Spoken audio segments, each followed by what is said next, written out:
John school में आज students की भीड़ थी। किसी के चेहरे पर उदासी छाई हुई थी तो किसी का चेहरा खिला हुआ था, क्योंकि आज रिजल्ट आया था और प्रीति ने टॉप किया था। उसके सारे दोस्तों के नंबर भी अच्छे आए थे।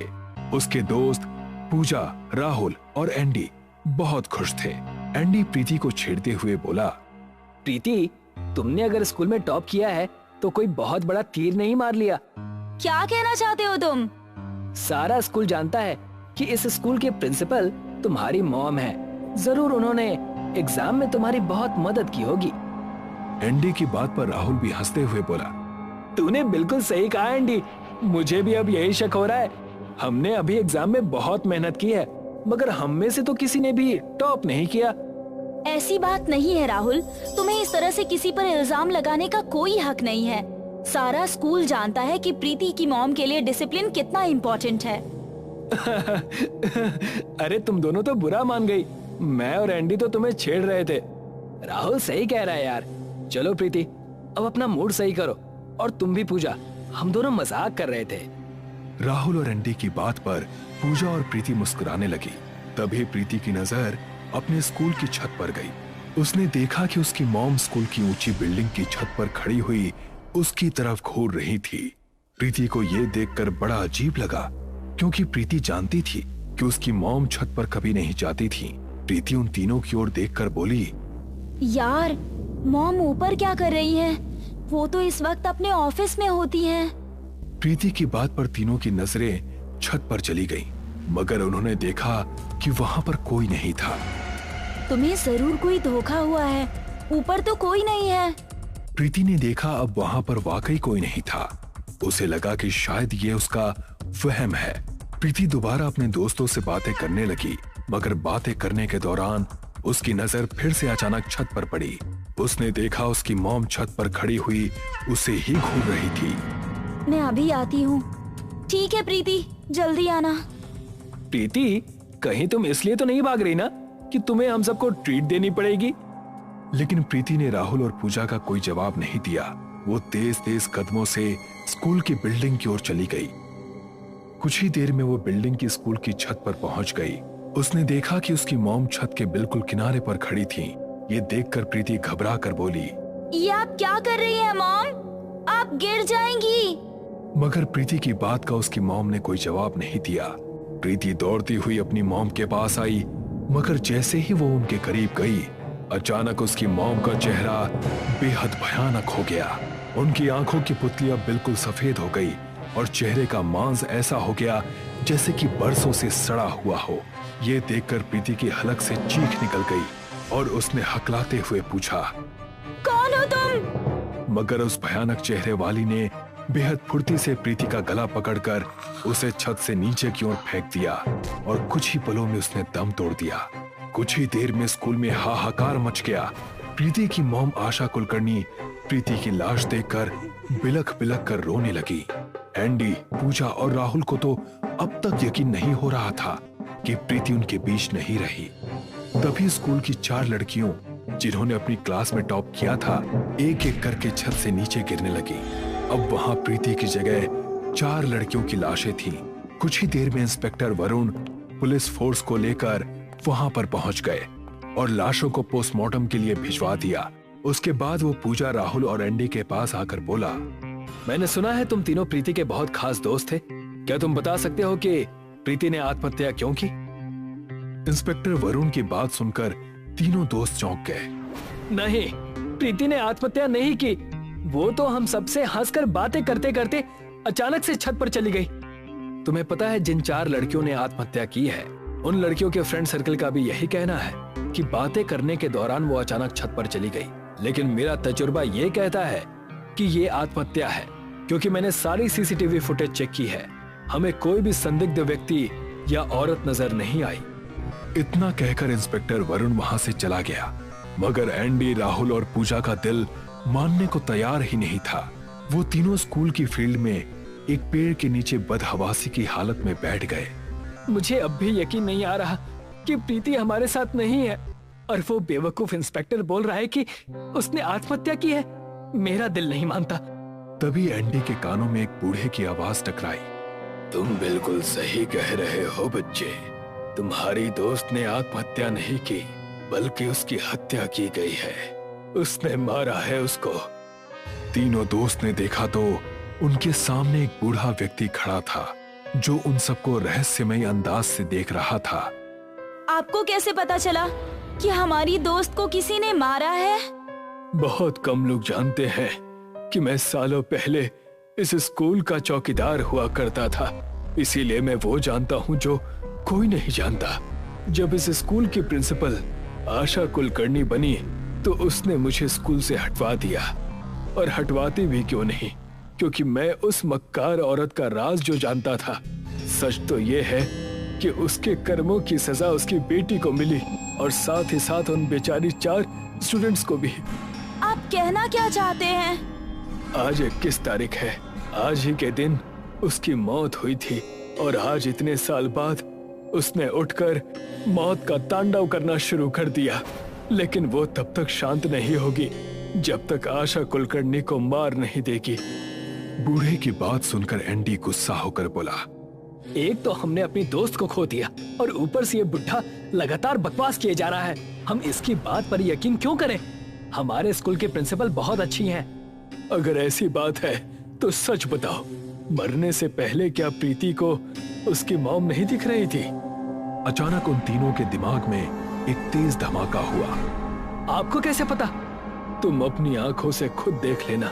जाओ, अभी जाकर देखो।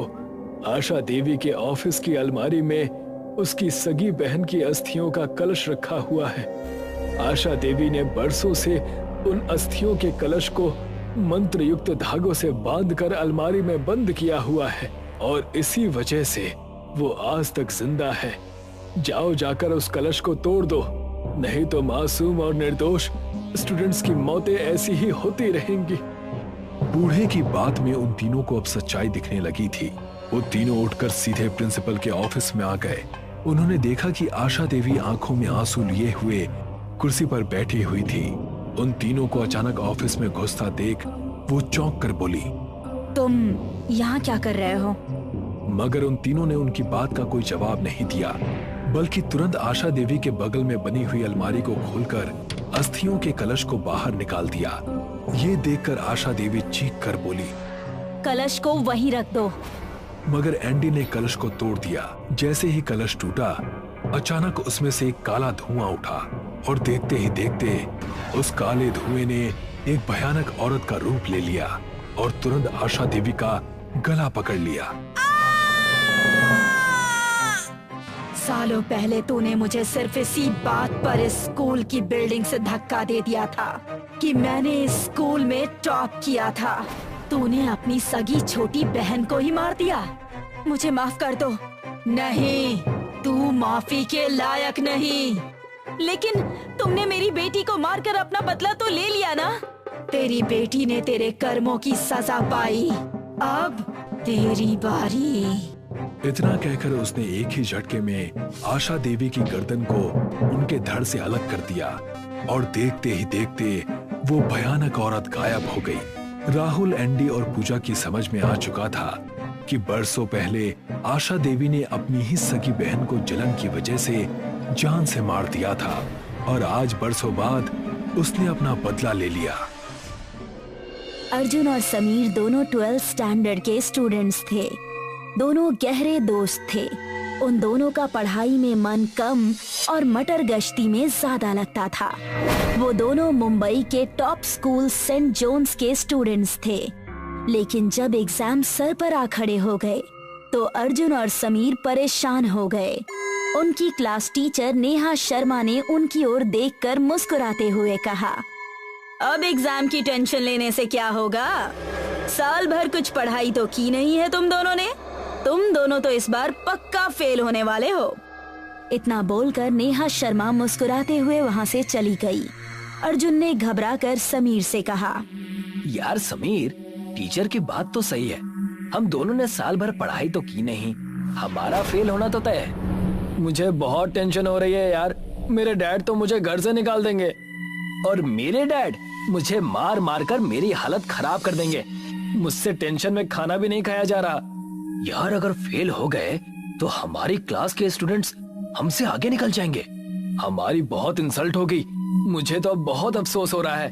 काश कुछ महीनों पहले से ही एग्जाम की तैयारी करना शुरू कर देते तो आज हमें इतनी टेंशन नहीं होती। अगर तुम दोनों चाहो तो मैं तुम्हारी मदद कर सकता हूँ। मैं काफी देर से तुम दोनों की बातें सुन रहा हूँ। लेकिन तुमने कहा कि तुम हमारी मदद कर सकते हो, मगर कैसे? मैं जानता हूँ कि 12th क्लास के पेपर कहाँ रखे जाते हैं। तुम ये बात कैसे जानते हो? ये बात तो बहुत सीक्रेट होती है। मैं इस स्कूल का चप्पा चप्पा जानता हूँ।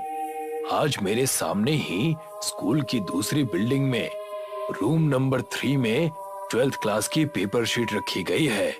लेकिन वहाँ तो ताला लगा होगा ना, और सीसीटीवी कैमरे भी चालू रहते हैं। मेरे पास उस कमरे की डुप्लीकेट चाबी रहती है और सीसीटीवी कैमरे कुछ दिन से खराब पड़े हैं। रामलाल की बात सुनकर अर्जुन सोचते हुए बोला, लेकिन तुम हमारी मदद करना क्यों चाहते हो? फ्री में मदद नहीं कर रहा हूँ। तुम उन सारी पेपर शीट्स के फोटोज ले लेना और उन सारी पेपर शीट की एक कॉपी मुझे दे देना। मतलब तुम उन पेपर्स को स्टूडेंट्स को बेचकर पैसा कमाओगे? तुम्हें उससे क्या मतलब? तुम बस अपना फायदा देखो। बोलो, क्या तुम दोनों तैयार हो? रामलाल की बात सुनकर समीर और अर्जुन एक दूसरे का चेहरा देखने लगे। ठीक है, हम तैयार हैं। रामलाल ने चुपके से 2 चाबी अर्जुन को निकालकर दे दी। सुनो, तुम्हें ये काम 12 बजे से पहले ही करना है। इसमें एक चाबी स्कूल के मेन गेट की है। सुबह तुम मुझे दोनों चाबियां वापस कर देना। इतना कहकर रामलाल वहाँ से चला गया। रात के 11:30 बज चुके थे। समीर अपने घर के बाहर अपनी साइकिल लिए हुए खड़ा अर्जुन का बड़ी बेसब्री से इंतजार कर रहा था। तभी उसे अंधेरे में अर्जुन अपनी साइकिल से आता हुआ दिखाई दिया। चल चल चल चल, जल्दी चल। मैं 2 घंटे से तेरा इंतजार कर रहा हूँ, तू लेट है। अरे पापा के सोने का वेट कर रहा था, अब जल्दी चल। कुछ ही देर में वो दोनों स्कूल के गेट पर पहुँच गए। चारों ओर सन्नाटा फैला हुआ था। तेज हवाएं चल रही थी। रात के अंधेरे में स्कूल बड़ा ही भयानक लग रहा था। अर्जुन ने स्कूल का मेन गेट खोल दिया और वो दोनों अपनी अपनी टॉर्च ऑन करके स्कूल के अंदर घुस गए। वो दोनों धीरे धीरे कदमों से बड़ी सावधानी पूर्वक दूसरी मंजिल की सीढ़ियां चढ़ने लगे। तभी समीर के कानों में एक लड़के की दर्द भरी आवाज गूंजी। तूने सुना? लगता है कोई ऊपर है। अरे तुझे कोई वहम हुआ होगा। अब जल्दी से चल, काम कंप्लीट करके घर चलते हैं और रात में पढ़ाई भी करनी है। कुछ ही देर में वो दोनों रूम नंबर 3 के सामने खड़े हुए थे, पर पता नहीं क्यों समीर के मन में एक अजीब सा डर समाया हुआ था। अर्जुन ने रूम नंबर 3 के कमरे का ताला खोल दिया। अंदर चलकर जल्दी से पेपर शीट की फोटो खींच लेते हैं। अर्जुन ने इतना बोला ही था कि तभी उनके सामने से एक काली परछाई बड़ी तेजी से गुजरी और ठीक रूम नंबर 3 से थोड़ी दूर बने हुए रूम नंबर 2 के अंदर चली गई, जिसमें बरसों से एक जंग लगा हुआ बड़ा सा ताला लटक रहा था। उन दोनों ने टॉर्च की रोशनी में उस परछाई को साफ साफ देखा था। वो दोनों बुरी तरह से घबरा गए। वो क्या था यार? मुझे कुछ गड़बड़ लग रही है। उस परछाई को देखकर अर्जुन भी बहुत ज्यादा घबरा गया, मगर वो किसी भी कीमत पर फेल नहीं होना चाहता था। अर्जुन समीर से कुछ कहने ही वाला था कि अचानक उसने देखा कि रूम नंबर 2 के दरवाजे का ताला अपने आप खुल गया और एक तेज हवा के झोंके से उसका दरवाजा भी और वो रूम रोशनी से जगमगा उठा और फिर सामान्य हो गया। अब रूम 2 से बच्चों के पढ़ने की आवाजें आने लगी। ये देखकर अर्जुन के होश उड़ गए। उसने समीर से तुरंत कहा, तू सही कह रहा था यार, यहाँ जरूर कुछ गड़बड़ है। हमें यहाँ से तुरंत भागना चाहिए। जान है तो जहान है। इतना कहकर समीर और अर्जुन वहाँ से भागने लगे, मगर उन दोनों के साथ अजीब ये बात हुई कि वो घूमकर वापस उसी रूम नंबर 2 के सामने खड़े हो जाते हैं। अचानक उन दोनों ने खुद को रूम नंबर 2 के करीब खिंचता हुआ महसूस किया। उन्हें ऐसा लगा जैसे कि कोई अदृश्य शक्ति उन्हें रूम नंबर 2 की ओर खींचे ले जा रही है। कुछ ही सेकंड्स में वो दोनों रूम नंबर 2 के अंदर खड़े हुए हैरत से फटी फटी आंखों से उस मंजर को देख रहे थे। उन दोनों के सामने रूम नंबर 2 की पूरी क्लास जमी हुई थी और स्टूडेंट्स बैठे हुए पढ़ रहे थे। तभी उन दोनों के कानों में एक आवाज टकराई। तुम दोनों प्रोफेसर बख्शी की क्लास में क्या कर रहे हो? अर्जुन और समीर ने जैसे ही सामने की ओर देखा तो उनके गले से एक जोरदार चीख निकल गई। उन्होंने देखा कि उनके सामने एक बेहद डरावने चेहरे वाला व्यक्ति खड़ा हुआ था, जिसकी आंखों और सिर से खून बह रहा था। वो भारी स्वर में बोला, तुमने मेरी बात का जवाब नहीं दिया। जब तक तुम मेरी बात का जवाब नहीं दोगे, मैं तुम्हें यहाँ से जाने नहीं दूंगा। बताओ, यहाँ मेरी क्लास में क्या कर रहे हो? समीर बेहद डर गया और कपकपाती हुई आवाज में बोला, हमें यहाँ से जाने दो। हम तो बस कल के एग्जाम की पेपर शीट चुराने आए थे। समीर की बात सुनकर अचानक उस भयानक चेहरे वाले ने समीर का गला पकड़ लिया।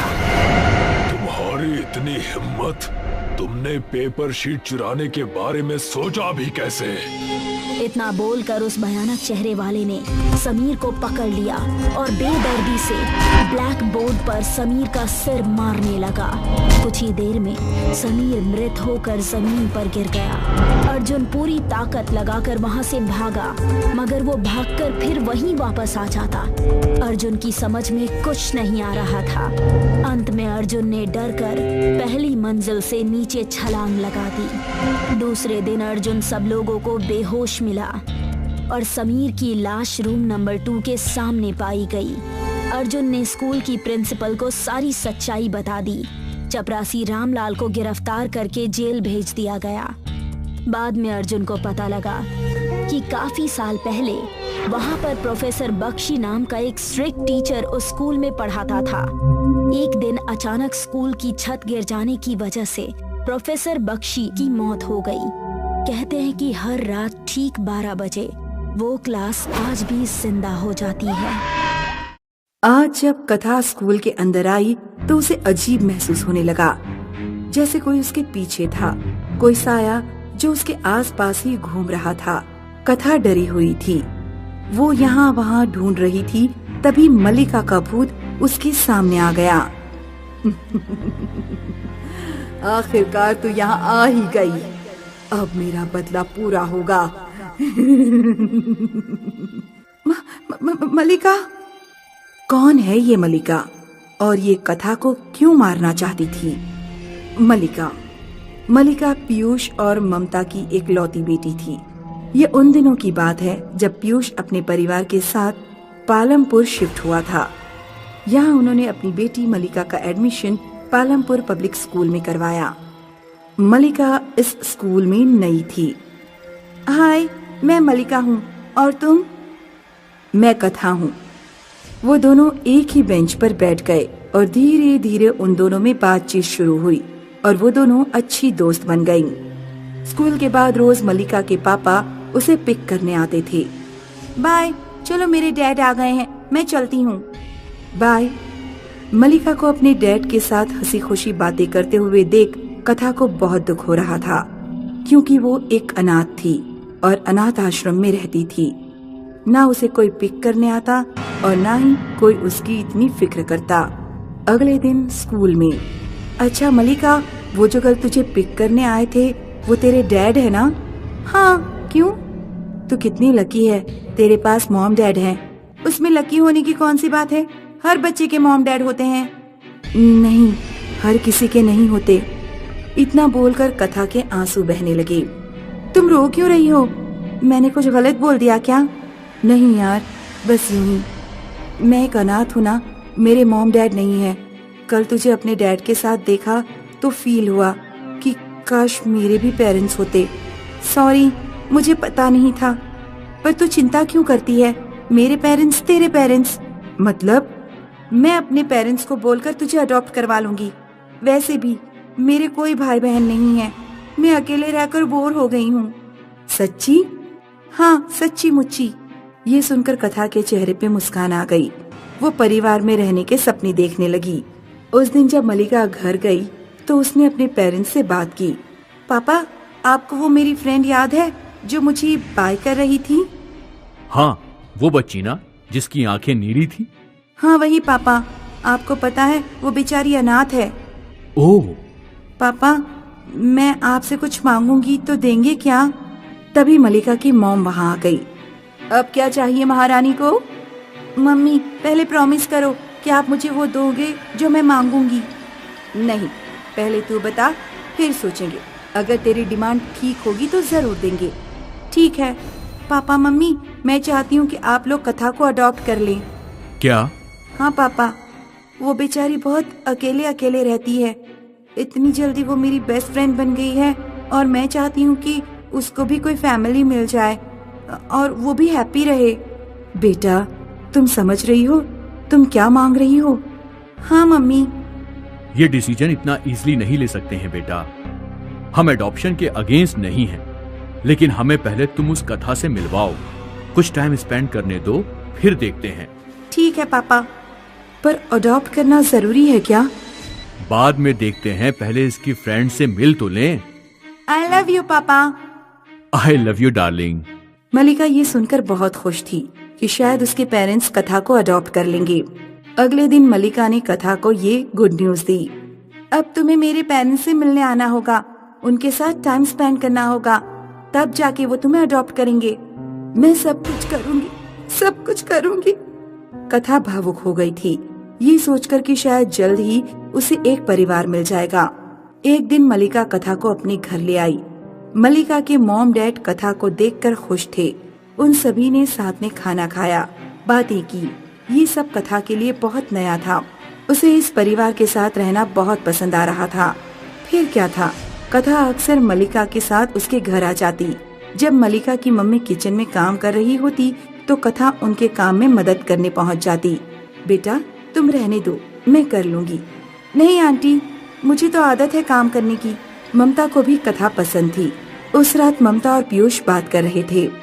तुम्हें क्या लगता है, हमें कथा को अडॉप्ट करना चाहिए क्या? वैसे बच्ची तो बहुत अच्छी है, पर मुझे अडॉप्शन का आइडिया सही नहीं लगता। हम चाहें तो उसकी पढ़ाई का खर्च उठा सकते हैं। ठीक है, फिर ये बात मल्लिका को बता देते हैं। जी। मलिका के पेरेंट्स ने उसे अपना डिसीजन सुना दिया। पर पापा, क्या आपको कथा पसंद नहीं आई? ऐसी बात नहीं है बेटा, पर हमें लगता है कि हमारी फैमिली कंप्लीट हो गई है। हमें किसी और बच्चे को अडॉप्ट करने की जरूरत नहीं है। पर फिर भी क्योंकि कथा तुम्हारी इतनी अच्छी फ्रेंड है, इसलिए हम उसकी फ्यूचर की पूरी जिम्मेदारी खुद उठाएंगे। ये सुनकर मलिका का मन बैठ सा गया था। अगले दिन मलिका और कथा स्कूल की टेरेस पे बैठे थे। मलिका उदास थी। क्या हुआ? वो मेरे पेरेंट्स। मलिका ने कथा को बताया कि उसके पेरेंट्स कथा को अडॉप्ट नहीं करेंगे। क्या? मैं उन्हें पसंद नहीं आई? ऐसी बात नहीं है। उनका मानना है कि हमारी फैमिली कंप्लीट है, कोई भी मुझे अडॉप्ट नहीं करना चाहता। तेरे पेरेंट्स भी, क्योंकि उनकी फैमिली कंप्लीट है, क्योंकि उनके पास तू है। अगर तू ना होती तो वो मुझे जरूर अडॉप्ट करते। और बस इतना बोलकर कथा ने गुस्से में मलिका को टेरेस से धक्का दे दिया।